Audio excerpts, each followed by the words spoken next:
Bonjour les aventuriers, bienvenue dans cette vidéo dans laquelle nous allons analyser ce qui nous aide à analyser, l'énéagramme.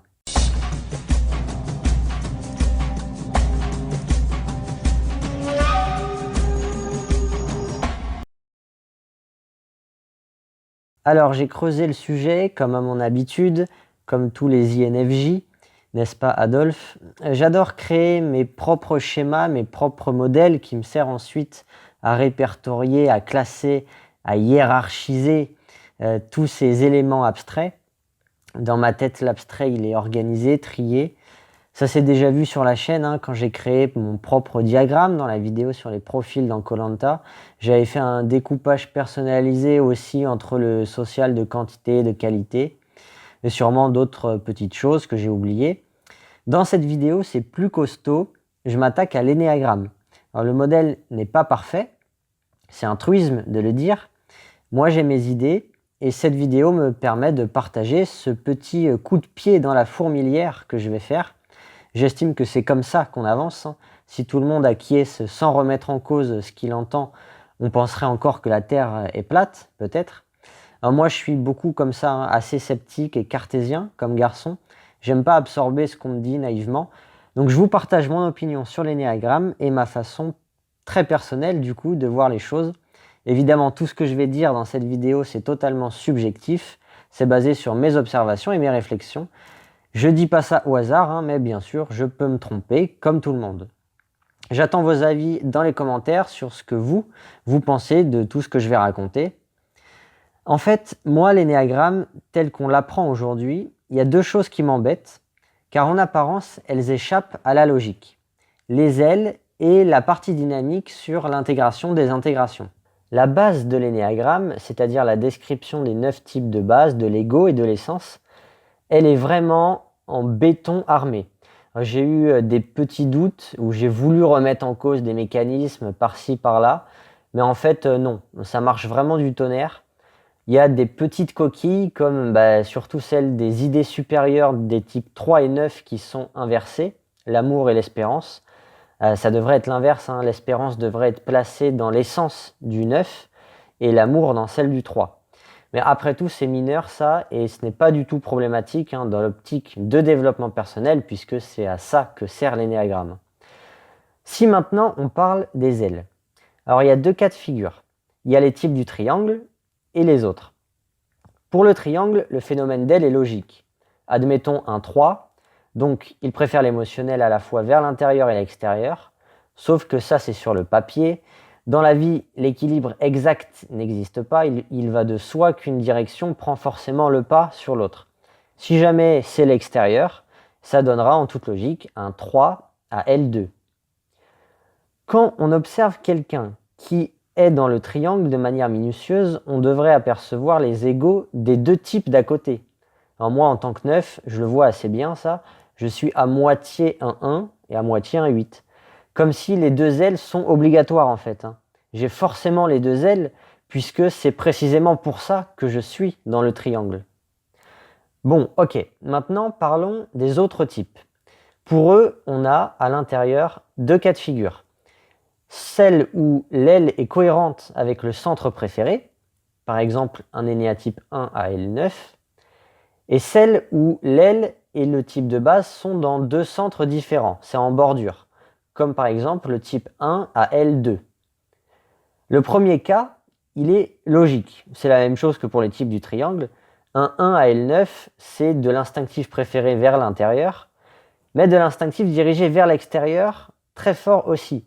Alors pas assez fort pour être carrément un 9, mais suffisamment fort pour créer l'L9, puisque c'est la combinaison, la rencontre entre les deux directions du centre instinctif qui génère les mécanismes de l'ego du 9. En revanche, le second cas est perturbant. Le 1 à L2 va vivre orgueil et flatterie. Ça, c'est ce qu'on apprend, mais pourtant, l'orgueil et la flatterie sont issus du centre émotionnel dirigé vers l'extérieur. Et c'est là où l'énéagramme d'aujourd'hui bug un peu. Pour les ailes, il ne parle jamais des centres, mais des mécanismes de l'ego uniquement. En fait, selon moi, c'est assez simple. Il y a une explication qui ramène la logique dans le phénomène d'aile et qui, par ricochet, mais ça c'est intéressant, remet en cause partiellement la théorie des flèches de désintégration. On va voir ça juste après. En gros, je pense qu'un humain possède les 6 capacités, 3 centres et les 2 directions. Et cela donne une pile, j'appelle ça une pile de capacités. Et le point le plus important étant que la direction d'utilisation n'est pas automatiquement la même pour le centre préféré et le centre de support. Donc, je pense qu'en réalité, ce qu'on appelle des 1 à L2, ce sont des personnes pour lesquelles l'émotionnel extérieur est vers le haut de leur pile de capacité. Par exemple, comme ceci. Voilà, donc dans cet exemple, là sur la diapo, on a un 1 mu à L2, et l'L9 étant très difficilement perceptible à cause de l'instinctif extérieur qui est en bas de la pile. Dans l'énéagramme classique, on a en gros 3 informations, le type de base, l'aile et la variante. La pile des capacités que je propose permet de retrouver ces informations-là tout en ayant une vue plus précise. Imaginez quelqu'un comme ceci. On voit que c'est un 4 mu, mais derrière, pour trouver l'aile, il faut descendre tout en bas. L'énéagramme dirait que c'est un 4 mu à petit L3, mais est-ce que c'est judicieux de s'obliger à trouver une aile alors que ce soit le 5 ou le 3, ce sont les égaux les moins préférés par la personne. Donc parfois, mettre en avant les ailes, ce n'est pas vraiment judicieux. Ensuite, idem pour les variantes. Avec ma théorie, au lieu de se contenter de dire par exemple « je réprime l'émotionnel », on pourrait aller dans le détail « je réprime l'émotionnel vers l'extérieur ». Ça permet aussi d'expliquer pourquoi il y a des personnes chez qui le centre réprimé est évident et d'autres pour lesquelles l'analyse est compliquée. Prenons un 3 mu. Ici, là, sur la diapo, dans le cas de gauche, on dira que la répression est légère, alors qu'à droite, on dira qu'elle est sévère. Le cas de gauche est marrant et assez perturbant pour les novices en énéagramme puisque c'est un 3 mu, mais la pile permet de voir que la capacité la plus réprimée, c'est le mental vers l'extérieur. C'est drôle ça, ce sera un 3 qui tente de gagner par l'imagination, le monde des idées, le pourquoi pas faire comme ça. C'est un 3 mu qui ne sera pas froid et observateur, comme il l'aurait pu l'être s'il avait le type 5 en support.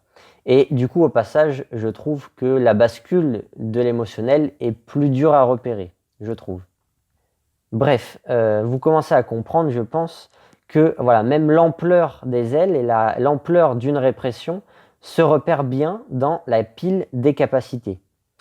Alors, ce qui se rapproche le plus de ma théorie, et qui existe déjà dans le monde de l'énéagramme, c'est celle de Catherine Fauvre. C'est ce qu'elle appelle le tritype. Alors, je vous mettrai les liens dans la description de la vidéo pour ceux qui veulent aller voir son site. Donc le tritype, c'est comme si on avait un type dominant dans chaque centre. Alors par exemple, moi, si je me prends en exemple, ma pile de capacité, ça ressemble à ça. Et donc, selon le tritype, je suis ce qu'on appelle un 9, 5, 4.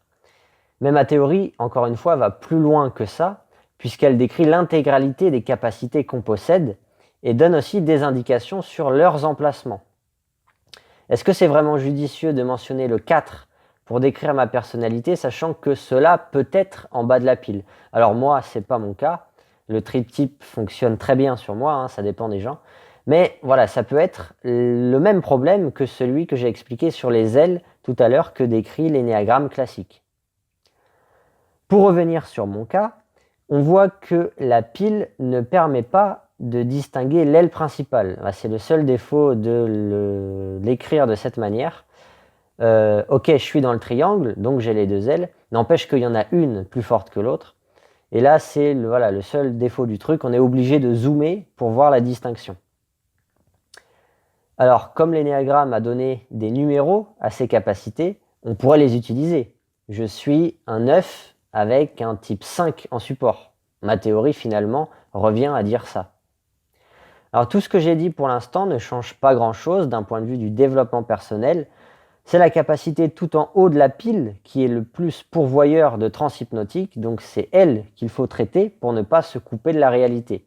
Et les capacités d'en dessous permettent de satisfaire la motivation mère, la motivation du type de base. Donc, moi, je vis de l'avarice et du détachement, oui, de manière moins problématique que le 5 et pas avec le même objectif que le 5. Moi, je suis très observateur et j'aime la connaissance de manière à éviter les conflits et trouver la paix. Et c'est intéressant puisque quand on mélange d'ailleurs les égos du 9 et du 5, ça donne ce que j'ai dit dans ma précédente vidéo quand j'ai parlé de moi, c'est une gestion très forte de ma consommation d'énergie. Ça va être le 9, le plus partisan du moindre effort. Dès que je peux faire moins, je fais moins. Donc voilà, 9 plus une L8 égale grosse activation pour éviter le conflit. J'observe, j'observe, j'observe. Et dès que j'estime que le conflit est évité, fini, je me relâche.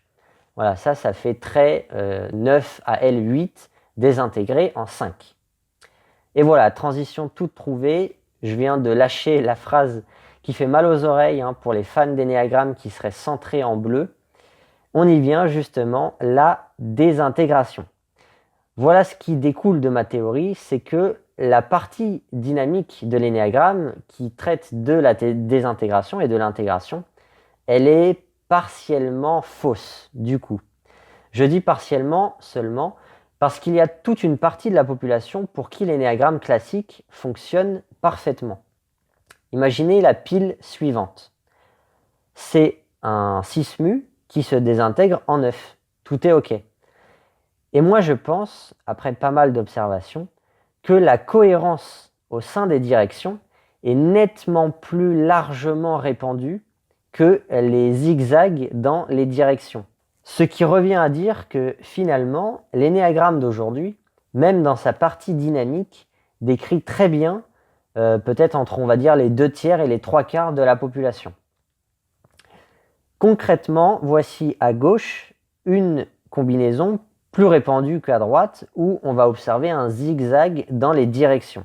J'ai pris le cas d'un 1 alpha. D'ailleurs, précisément sur ce cas-là, moi des 1 alpha à L2, franchement, j'en ai jamais vu, je crois. Après, bon, j'ai pas un échantillon gigantesque. Sur cette chaîne, j'avais typé Sarah comme une 1 alpha à L2. Finalement, j'en suis pas sûr du tout. Et même en général, tous les 1 alpha que je croise, que j'analyse, que j'ai vu dans ma vie, ce sont tous des 1 qui peuvent se confondre avec des 4. À chaque fois, le centre émotionnel intérieur est très fort. Il y a en fait des mouvements de désintégration faciles à voir, quoi. Si jamais vous pensez avoir déjà vu des 1 alpha à L2, dites-le moi dans les commentaires, je suis très curieux de ça. Bref, pour en revenir à ce que je disais, donc, les zigzags sont clairement moins fréquents, d'où peut-être l'état actuel du modèle, vu qu'il fonctionne déjà très bien comme ça, c'est plus difficile à faire évoluer. Pourtant, c'est une évolution importante à faire, j'estime, parce que ça influence le développement personnel. Alors d'un point de vue de l'intégration, c'est pas grave. Si on reprend mon exemple, hop, dans la figure actuelle, ma flèche d'intégration, celle du 9 alpha, se dirige vers le 3. En réalité, c'est plus l'utilisation extérieure qui est déficient chez moi. L'utilisation intérieure, comme il est vers le milieu, il fait en fait partie des capacités les plus saines, suffisamment développées pour faire jaillir les qualités, mais pas trop pour ne pas subir son cercle vicieux, où en fait on le subit mais un peu silencieusement. Le développement personnel, c'est une question d'équilibre après. On rééquilibre la pile. On abolit les notions de préférence et de répression, en gros. Donc, certes, même pour l'intégration, l'information donnée par la flèche est fausse, enfin à moitié fausse, puisque si on est dans le triangle, mais c'est pas grave, car on s'intègre en diminuant la préférence pour son centre, par le fameux lâcher-prise, et non par le fait de se forcer à utiliser les capacités réprimées. Donc, côté descriptif, c'est à moitié faux, mais côté pratique, ça change rien, donc on s'en fout.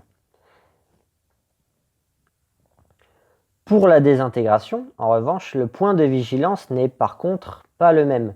On devrait dire que je me désintègre en 5 et non en 6. Là aussi, c'est à moitié faux. D'ailleurs, pour info, avec toutes les combinaisons possibles qu'il y a du coup dans ma façon de voir les choses, la figure ressemblerait à ça, du coup. Donc, les moments où on voit l'ego du 5 chez moi, ça doit servir d'alerte. c'est pas juste des comportements classiques qui s'expliquent que par le type 9. C'est des transhypnotiques supplémentaires qui m'emprisonnent, car je pense trouver la tranquillité avec eux. C'est ce que l'énéagramme classique appelle la désintégration, tout simplement. La logique de désintégration, c'est une dynamique qui, pour le coup, n'est pas à remettre en cause, c'est logique. Une fois que le type de base déraille, c'est le deuxième sur la liste qui déraille, c'est-à-dire le centre de support. En gros, c'est comme si, en plus de trop utiliser mon centre préféré, j'utilise trop mon centre de support et je grossis le déséquilibre de la pile. C'est ça de la désintégration. On écrase encore un peu plus les capacités qui sont au fond de la pile, au lieu de les développer quand on s'intègre. Mais encore une fois, la limitation principale du modèle, je pense, tel qu'il existe aujourd'hui, c'est de penser que la direction préférée s'applique à tous les centres. C'est ça qui bloque. C'est la divergence, c'est le point clé entre l'énéagramme classique et ma théorie personnelle. Si on prend un candidat de cette saison de Koh-Lanta, intéressant, ce serait Maxime. Maxime a clairement eu une description et des comportements proches de ce qui pourrait être un énéatype 5. L'autre hypothèse très probable, c'est le type 1, vu comment les gens l'ont décrit dans les 2-3 premiers épisodes. Voilà, donc a priori, on ne va pas trancher ici, mais c'est quelqu'un d'intéressant, de turlupinant pour l'énéagramme, puisqu'il a vraisemblablement un zigzag dans la direction utilisée entre son type de base et son type de support. Il passerait de l'intérieur à l'extérieur. Ce sont des personnalités plus rares et plus intrigantes, on va dire. Des personnalités qui cassent la description classique qu'on peut lire des types dans les livres aujourd'hui. Je trouve, en tout cas personnellement, que les personnalités à zigzag, on va appeler ça comme ça, sont plus stylées à analyser. Alors si je reste sur cette saison, en plus de Maxime, Amri, à l'inverse, autant son centre instinctif que émotionnel que mental me semble très tourné vers l'extérieur. En tout cas pour son centre émotionnel et instinctif, c'est sûr. C'est une personnalité standard. La direction est cohérente. Meïssa, plus compliqué, mais je pense une personnalité à zigzag. Alors j'hésite entre le 7 et le type 3. Le 8 n'est pas son type de base pour moi, mais plutôt quand même en haut de la pile, je pense. Donc voilà, on retrouverait une personnalité à zigzag. Enfin voilà, je pense que vous avez compris. Voilà, je vous ai présenté ma théorie. Alors dernière chose, on peut prendre dans des situations des masques pour s'aider dans la vie, puisque certains égos sont plus adaptés que d'autres à tel ou tel contexte. Et prendre le masque de son type de désintégration est possible aussi pour développer son mental. Si je veux faire le lien avec ma série de vidéos précédentes, ce sera un mental égotique, mais qui permet de gommer les travers du mental généré par notre type de base. Par exemple, un 7 manque de concentration. Si son centre de support c'est le 3, il peut s'appuyer dessus pour se concentrer. C'est pour ça que la temporalité qui prime, quand on observe, c'est vraiment le long terme. Car c'est sur le long terme que le type préféré aura forcément plus d'impact que le type de support. Contrairement au court terme où on peut se faire passer pour son type de support ou son type d'aile, du coup, comme on dirait dans l'énéagramme classique, et donc biaiser l'information. Alors voilà, je ne sais pas à quoi ressemblera l'énéagramme dans 50 ans ou 100 ans, mais pour moi, c'est l'évolution majeure à faire, ce que j'ai dit dans cette vidéo, pour le modèle, ce serait d'inclure toutes les combinaisons de personnalités possibles, même les personnalités à zigzag qui seraient moins fréquentes dans la population. Alors d'autant plus qu'on se rend compte que l'énéagramme, finalement, fonctionne toujours à merveille. Ça rajoute juste de la finesse au modèle de penser comme ça. On sait que dans chaque variante, il y a 3 variantes, entre guillemets. Alors, je peux rencontrer, moi, un 9 alpha, comme moi, mais qui a son centre mental en support dirigé vers l'intérieur. Donc le gars sera bien différent de moi, malgré le fait qu'on partage et le même type et la même variante. Voilà, c'était long et théorique. Bravo à tous ceux qui m'ont écouté jusque-là. N'oubliez pas que j'ai peut-être dit n'importe quoi dans cette vidéo. Mais dites-moi votre avis. Dites-moi votre avis, commentez, partagez, likez, n'hésitez pas. Au plaisir de vous lire et de discuter avec vous. Et je vous dis à bientôt. Maatane.